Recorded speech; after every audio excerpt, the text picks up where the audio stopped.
Alright, we're going to change the engine air filter on my daughter's 2008 Honda CRV.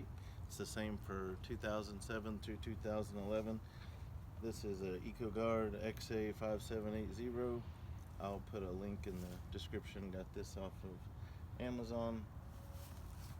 And come on in here with the camera. This is where your air filter is going to be. You've got these 5 metal clips. One there, one there, one there, 2 in the back. So you just take your thumb and just kind of knock those off.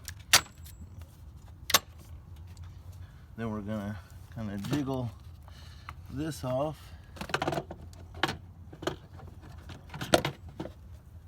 We don't know how long this air filter has been in.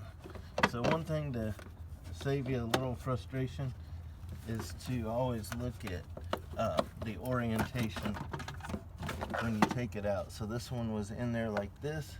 It's really not too bad. We're gonna go ahead and replace it because it is dirty, and like I said, we don't know how long it's been in there. So here's our new one.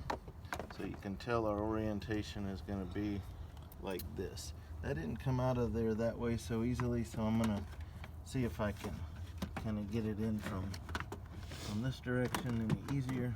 It's the first time I've done this one, so kind of trial and error. I'll go ahead and come back in from this way.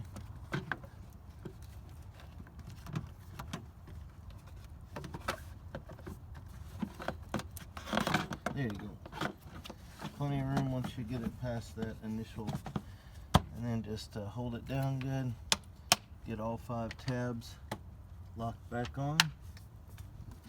No tools needed, which is very nice.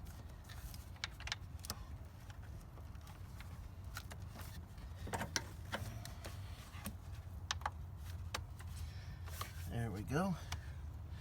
That's it. That's all there is to it.